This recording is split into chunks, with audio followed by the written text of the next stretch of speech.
नमस्कार, मैं हूं शालिनी और आप देख रहे हैं लाइव इंडिया न्यूज। आगे बढ़ते हैं अपने क्षेत्र की न्यूज के साथ। लखनऊ में गिरफ्तार आतंकियों से खुलासा हुआ है कि गाजियाबाद में शालीमार गार्डन स्थित हिंदू रक्षा दल का कार्यालय और राजनगर एक्सटेंशन में दिल्ली 6 मॉल निशाने पर था।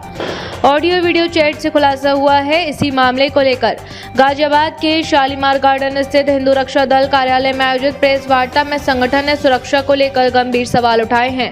संगठन के अध्यक्ष पिंकी चौधरी ने जान से मारने की धमकियों का आरोप लगाते हुए प्रशासन से कड़ी सुरक्षा की मांग की है। हिंदू रक्षा दल के कार्यालय पर आयोजित प्रेस कॉन्फ्रेंस में संगठन के पदाधिकारियों ने दावा किया कि अध्यक्ष पिंकी चौधरी को लगातार जान से मारने, गला काटने और कार्यालय को बम से उड़ाने जैसी धमकियां मिल रही हैं।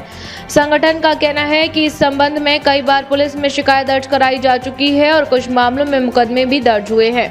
फिलहाल पुलिस द्वारा पिंकी चौधरी को 2 गनर उपलब्ध कराए गए हैं, लेकिन संगठन का आरोप है कि कार्यालय की सुरक्षा अभी भी प्राप्त नहीं है। वहीं पदाधिकारियों को भी खतरा है। सलीम वास्तविक पर ही हाल में हमला हुआ था। सलीम वास्तविक ने बताया कि पिंकी चौधरी को भी निशाना बनाना है। मेरे बाद लगातार धमकी भरे फोन आते हैं हमारे पास। हाल ही में लखनऊ में गिरफ्तार आतंकियों से पूछताछ में हिंदू रक्षा दल कार्यालय और पिंकी चौधरी का नाम कथित तौर पर हिट लिस्ट में सामने आया है, जिससे खतरे की आशंका और बढ़ गई है। संगठन ने गाजियाबाद को संवेदनशील क्षेत्र बताते हुए कहा कि यहां हिंडन एयरबेस, एयरपोर्ट, अस्पताल और घनी आबादी होने के कारण किसी भी तरह की घटना गंभीर परिणाम ला सकती है। हमें लगातार धमकियां मिल रही हैं, लेकिन हम अपने सामाजिक कार्यों से पीछे नहीं हटेंगे।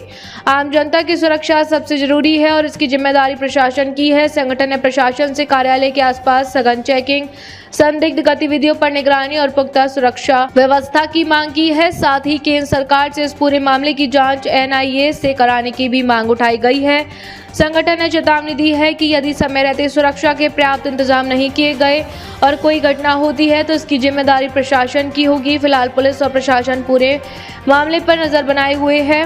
लाइव इंडिया न्यूज के लिए राम अवध भगत की रिपोर्ट। हिंदू रक्षा दल के राष्ट्रीय अध्यक्ष है। लखनऊ में जो आतंकवादी पकड़े गए उनसे पूछताछ हुई है कि आपके कार्यालय को जो गाजियाबाद में शालीमार गार्डन स्थित है, इसकी लगातार रैकी की जा रही थी और कहीं ना कहीं इसमें बम से उड़ाने की भी साजिश थी और वो दिल्ली 6 मॉल जो KW है उसको भी बम से उड़ाने की साजिश थी। इस पर क्या कहना है आज आपके? देखिए, हमने यही कहना है कि जिस तरीके से हमारे कार्यालय की रैकी की जा रही है, मेरी सारी गतिविधियों पर नजर रखी जा रही है। हमारे कई पदाधिकारी ऐसे हैं जिनकी सभी कार्य जितने भी हैं उनको भी धमकियां मिल रही हैं। तो इससे यही लग रहा है कि पूरे देश में अगर सनातन धर्म के लिए कोई काम कर रहा है तो हिंदू रक्षा दल पूरी ताकत के साथ काम कर रहा है। अपनी बहन बेटियों को बचाना और जितनी भी गतिविधियां हैं, हिंदू रक्षा दल पूरी ताकत के साथ काम कर रहा है। तो इसीलिए पाकिस्तान में बैठे हुए इनके जो यहाँ हमारे अंदर, भारत के अंदर जो आतंकवादी हैं, उनके जो आका पाकिस्तान में हैं, वो यहाँ बैठे हुए लोगों से हमारी रैकी करवाना, हमको मरवाना, हमको धमकी दिलवाना, इस तरीके का काम चल रहा है। हमारी भारत की इंटेलिजेंस क्या कर रही है, हमारे भारत के जैसे जितने भी विभाग हैं, जिन्हें ये देखना चाहिए कि हमारे देश में रहते हुए लोगों को अगर खतरा है, वो पाकिस्तान में बैठे हुए लोगों के अनुसार हमारे देश में लोग चल रहे हैं, तो क्यों चल रहे हैं, कारण क्या है। इन्हीं सब चीजों को लेकर के हमने जो है प्रेस कॉन्फ्रेंस रखी है और हमने ये भी कहा है कि आगे सुरक्षा की जिम्मेदारी आपकी होगी, क्योंकि मेरे पदाधिकारी जितने भी हैं वो पूरी ताकत के साथ संघर्ष कर रहे हैं, लड़ रहे हैं। तो इनकी भी जिम्मेदारी पुलिस प्रशासन को करनी है। अगर कोई अनहोनी हो जाती है तो उसके लिए फिर मैं आर पार की लड़ूंगा, पीछे नहीं हटूंगा। और ऐसे धमकी देना, हमारे कार्यालय की रैकी करना और लखनऊ से पकड़े हुए लोग वो जानकारी दे रहे हैं। यहाँ पर मैं आपको एक बात बता रहा हूं, जब मसूरी में ये जो आतंकवादी यहाँ से ISIS से संबंधित लोग जो पकड़े गए थे, जो कौशाम्बी से पकड़े गए थे, उनके पास पूरा इनपुट था कि वो मुझे मारने के लिए आए थे। इसीलिए DCP साहब ने तुरंत आनन फानन में मुझे सुरक्षा दी थी कि आपको कहीं नहीं जाना है, आपको हम जो है गनर भेज रहे हैं।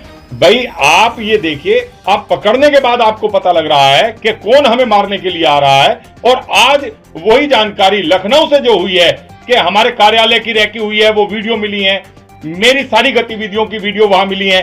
तो इन सब चीजों की इतना बड़ा षड्यंत्र होने के बाद वो तो लखनऊ वालों ने वहां खुलकर बताया है कि हिंदू रक्षा दल के कार्यालय को उड़ाने की साजिश थी। औरों ने तो किसी ने अब तक बताया ही नहीं। या सलीम वास्तिक जी ने बताया है कि जब उन्हें मार रहे थे तो उन्होंने कहा था कि पिंकी को भी इसी तरीके से काटेंगे, उसके कार्यालय पर गए थे।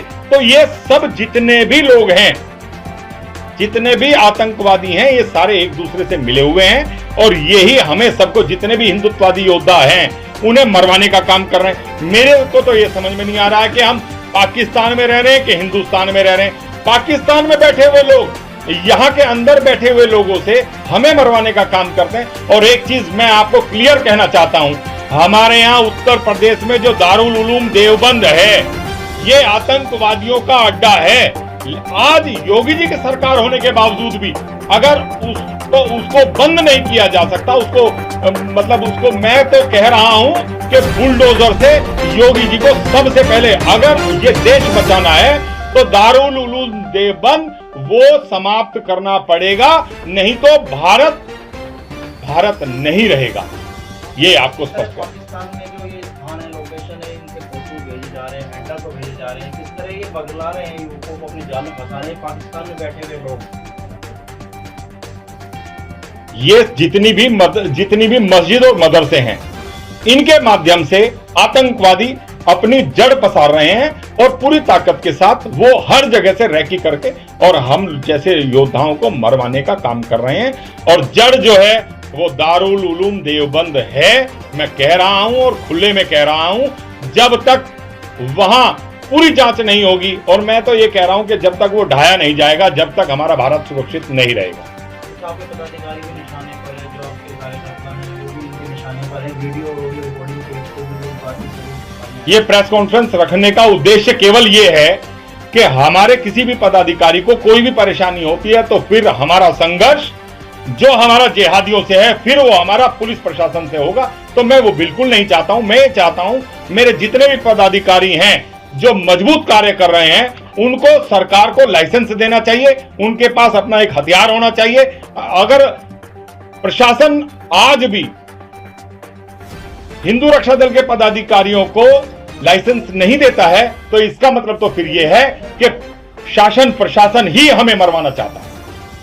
खबरों में अब तक के लिए बस इतना ही। फिर मिलते हैं लेटेस्ट न्यूज के साथ। खबरों के लिए हमारे सोशल मीडिया प्लेटफॉर्म को सब्सक्राइब कर फॉलो, लाइक, शेयर, कमेंट जरूर करें।